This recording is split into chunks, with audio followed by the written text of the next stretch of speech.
Vous savez, chaque année,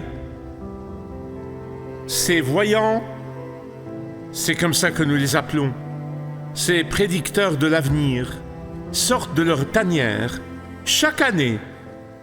Et au fil des ans, j'ai suivi certains d'eux. Et je dois vous dire qu'au moins, et je veux être très indulgent, donc je vais juste le dire, au moins 90% de leurs prédictions ne se réalisent jamais. Si je n'étais pas un disciple de Jésus-Christ, je serais déprimé, mais je ne le suis pas. Je suis aussi optimiste que je l'ai toujours été. Je suis aussi encouragé que l'ai toujours été. Je suis aussi plein d'espoir que je l'ai toujours été, car je sais que mon Rédempteur vit et qu'il intercède pour moi à la droite du Père. Pour nous qui connaissons et aimons Jésus, ça ne fait aucune différence que ces prédictions se réalisent ou non, car notre confiance n'est jamais ébranlée, car notre foi est immuable, car notre paix et notre joie ne dépendent pas des circonstances, car notre paix ne peut jamais nous être enlevée, car la sécurité éternelle en Christ n'est pas remise en question. Pourquoi ? Parce que nous avons pleinement confiance en les promesses de Dieu dans la parole de Dieu. Et sa parole dit dans Hébreux chapitre 7, versets 24 et 25, Jésus, lui, parce qu'il demeure éternellement, possède le sacerdoce perpétuel. Quel genre de sacerdoce ? Avant de parler du verset 25, tout l'argument ici, dans l'Épître aux Hébreux, tout l'argument dans ce chapitre, est que Jésus est un grand prêtre bien plus grand que les grands prêtres de l'Ancien Testament. Il n'est pas grand prêtre selon l'ordre lévitique, mais selon l'ordre de Melchisédek, surnaturel et permanent. Et grâce à la résurrection et à l'ascension, il est maintenant à la droite du Père en tant que notre grand prêtre permanent qui intercède en notre faveur. Maintenant, verset 25, Hébreux 7, 25. Voilà pourquoi, rappelez-vous ce que je vous dis toujours lorsque vous voyez les mots « voilà pourquoi », cherchez pourquoi ils sont là. Voilà pourquoi il est en mesure de sauver parfaitement ceux qui s'approchent de Dieu par lui. Il est capable de sauver qui ? Il est capable de sauver qui ? Ceux qui s'approchent par lui. Et voici la suite. Puisqu'il est toujours vivant, pour faire quoi ? Pour intercéder en leur faveur. Dieu soit loué. Maintenant, mes amis bien-aimés, cela me suffit pour pouvoir dire à quiconque prédit l'avenir, allez-y. Allez-y. Pourquoi ? Parce que mon Sauveur intercède pour moi en ce moment même. Je suis reconnaissant au Seigneur que le Saint-Esprit ait guidé Jean, en particulier Jean parmi les 4 évangélistes, pour nous donner cet exemple mot pour mot de la façon dont notre Seigneur intercède pour nous. Notre Seigneur, alors qu'il était ici sur terre, juste avant la crucifixion, la résurrection et l'ascension, nous a donné un exemple de la façon dont il intercède pour nous en ce moment même. Alors, ouvrez avec moi à Jean 17. Je voudrais partager rapidement avec vous 3 choses concernant l'intercession sacerdotale de Jésus dans le chapitre 17 de Jean. Tout d'abord, dans les 5 premiers versets, vous remarquerez que notre Seigneur revendique sa propre glorification, qu'il s'approprie désormais.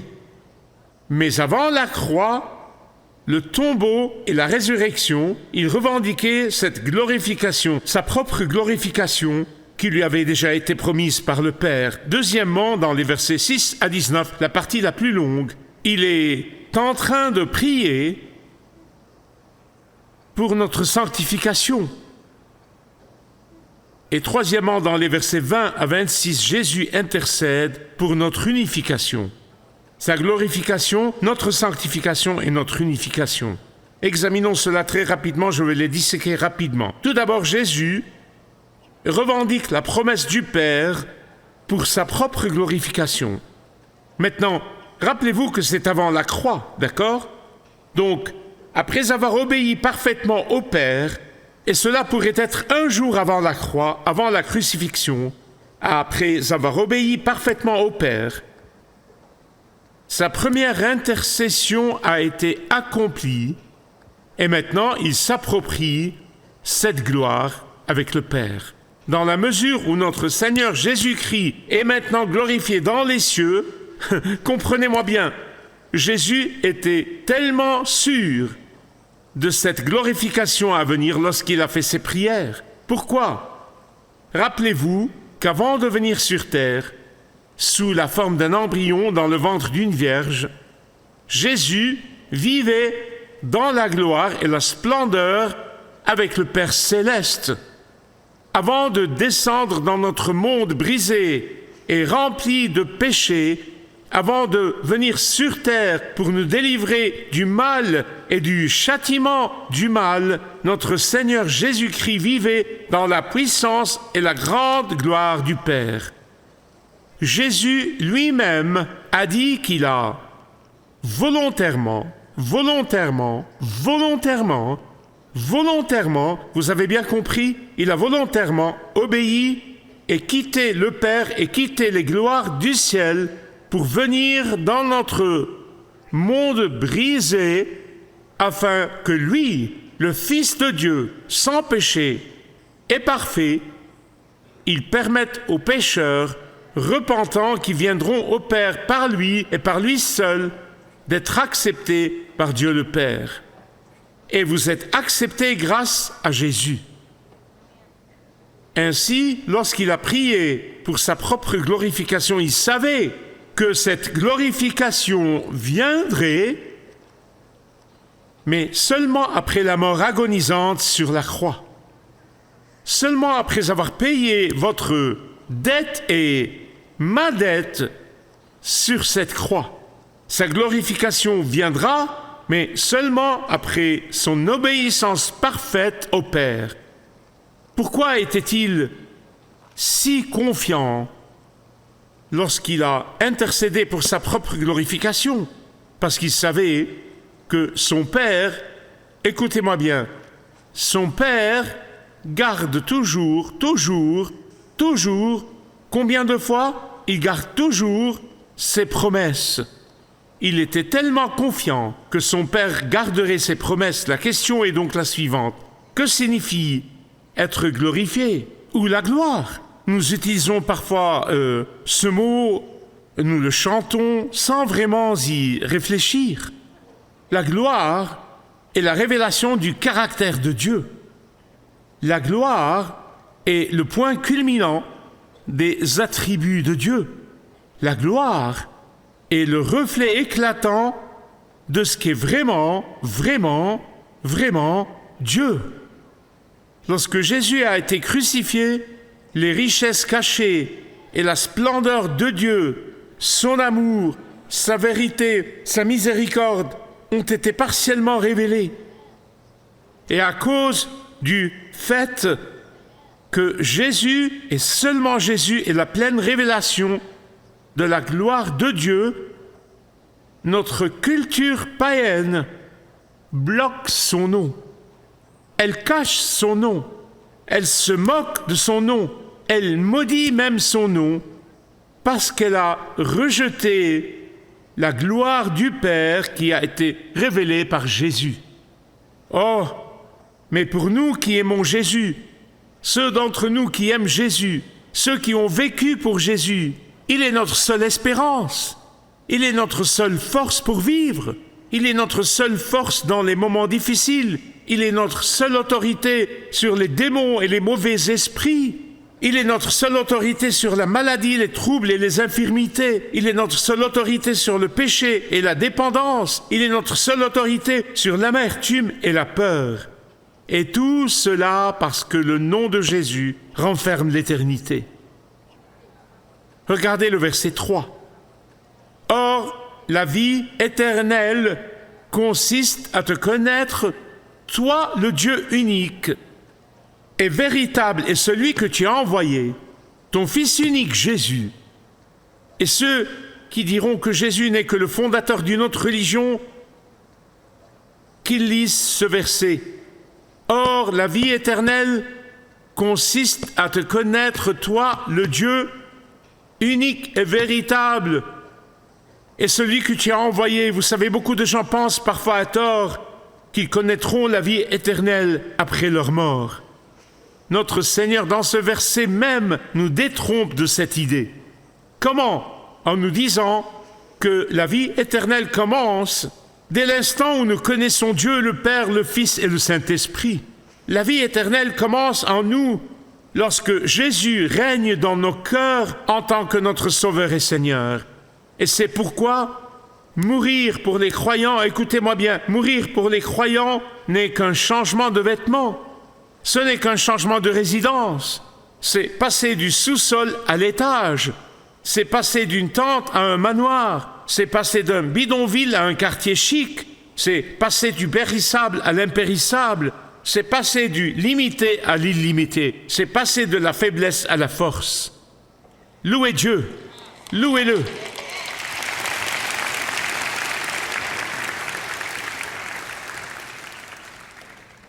Alors, que signifie pour Jésus de prier pour sa propre glorification? Il regardait au-delà de la croix. Il regardait au-delà de la résurrection. Il regardait au-delà de l'ascension. Il attendait de retrouver la splendeur qu'il avait avant qu'il ne quitte le ciel pour venir sur terre. Et c'est pourquoi je vous dis que nous pouvons faire face à l'avenir avec confiance. Notre nom est écrit dans les lieux élevés. Nous sommes connus de Dieu. Il nous connaît par notre nom. Il sait tout de nous et il continue de nous aimer. La glorification, deuxièmement, cela m'amène à l'intercession pour la sanctification. Je sais que c'est un mot compliqué, les enfants, je vais vous l'expliquer dans une minute. C'est un mot compliqué et la raison est que nous ne l'utilisons pas. Il ne fait pas partie de notre vocabulaire courant. Au verset 6, il s'adresse au Père. Jésus dit « Je t'ai fait connaître aux hommes que tu m'as donnés du milieu du monde. » Après 3 ans, notre Seigneur Jésus a déversé sa vie. Il s'est déversé sur ses disciples. Il s'est déversé sur eux. Jour après jour, il s'est déversé sur eux. Mais regardez le modèle de Jésus en matière de formation de disciples. Il n'a pas juste intercédé pour eux, mais il n'a pas essayé de les contrôler. Jamais. Lisez les Écritures. Il n'a pas essayé de les garder sous sa coupe. Non, non, non. Il n'a pas essayé de les frustrer.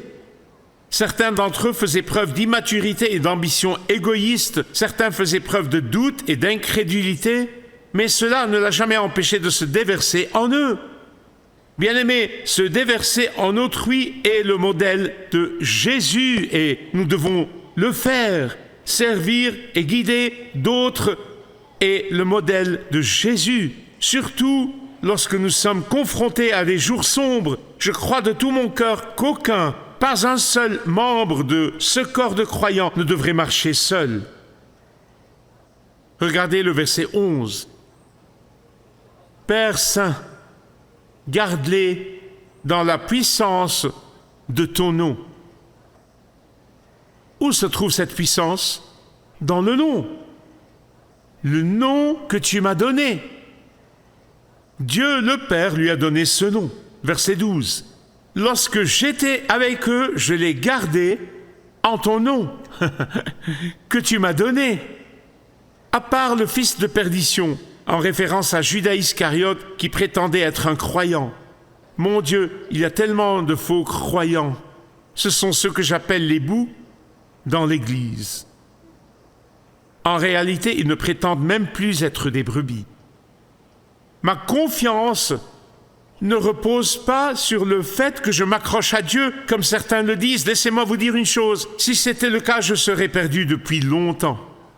Mais ma confiance vient du fait qu'il m'accroche à lui. Il m'accroche à lui. Il m'accroche à lui.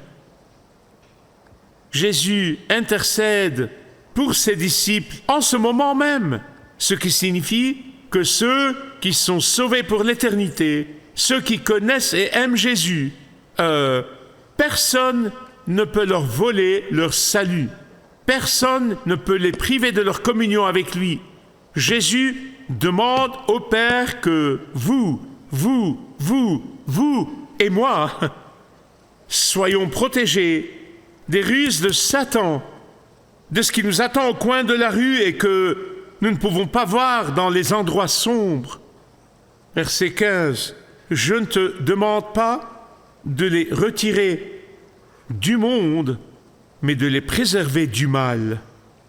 Et c'est pourquoi vous m'entendez souvent dire que je suis indestructible jusqu'à ce que Dieu décide de me prendre.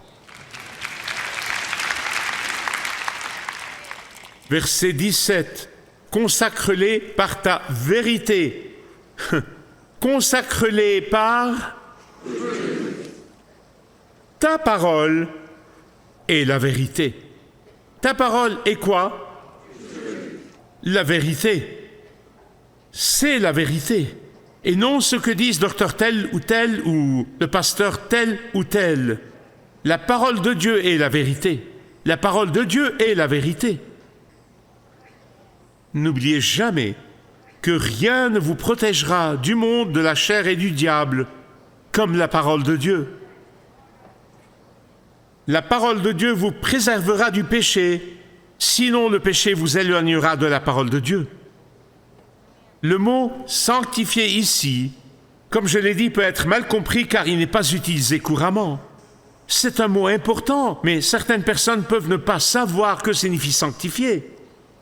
Eh bien, ça signifie simplement que chaque jour, vous devenez plus comme Jésus. Chaque jour, vous vous consacrez plus à Jésus. Chaque jour, vous appartenez de plus en plus à Jésus. Je vais vous donner un exemple que même les enfants comprendront. Même les enfants le comprendront. Vous savez, ce qu'est un peigne, ce peigne est sanctifié en moi et pour moi. Il est sanctifié, il est dédié, il est réservé à l'usage de mes cheveux. Il ne sert à rien d'autre. Vous ne pouvez pas l'utiliser, je ne vous le prêterai pas parce que vos cheveux pourraient avoir d'époux. Je ne l'utiliserai pour rien d'autre, à aucune autre fin que celle pour laquelle il est destiné, et je veux dire mes cheveux. Maintenant, passons du ridicule au sublime. Vous et moi sommes mis à part pour Jésus. Nous sommes réservés pour sa gloire. L'esprit, le corps, l'âme, tout appartient à Jésus, à personne d'autre. Vous ne pouvez pas l'utiliser pour des futilités, vous ne pouvez pas l'utiliser pour d'autres choses qui n'apportent pas la gloire à Jésus. C'est ce que signifie être sanctifié, être mis à part. Il a intercédé pour sa propre glorification, pour la sanctification des disciples, troisièmement. Et dernièrement, il a intercédé pour notre unification.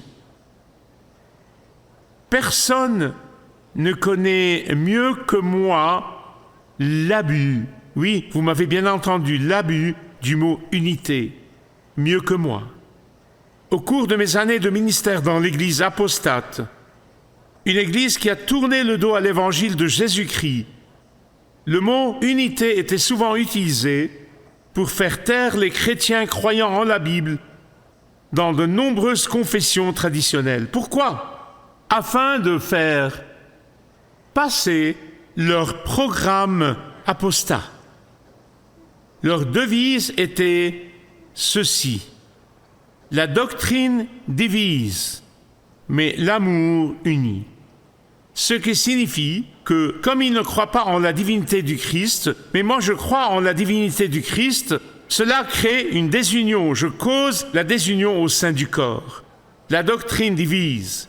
Si je crois que Jésus est ressuscité des morts physiquement, alors que n'y crois pas, je ne devrais pas prêcher cela, car ça divise.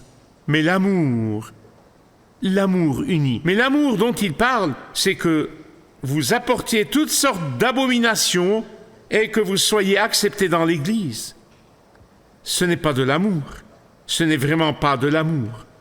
En d'autres termes, vous, chrétiens qui croyez en la Bible, vous feriez mieux de vous taire, sinon nous vous traiterons de personnes sans amour. Aussi abominable que soit ce programme.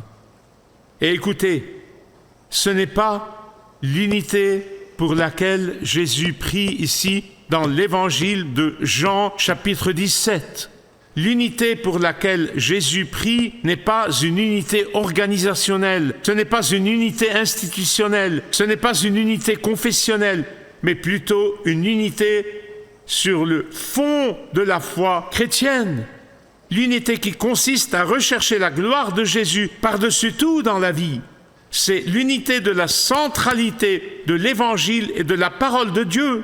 C'est l'unité de croire que le salut vient uniquement du Christ, uniquement par la grâce, uniquement par la foi, uniquement par les Écritures. Je leur ai donné la gloire. Je leur ai révélé ton caractère que tu m'as donné. J'ai mis ton amour à la lumière.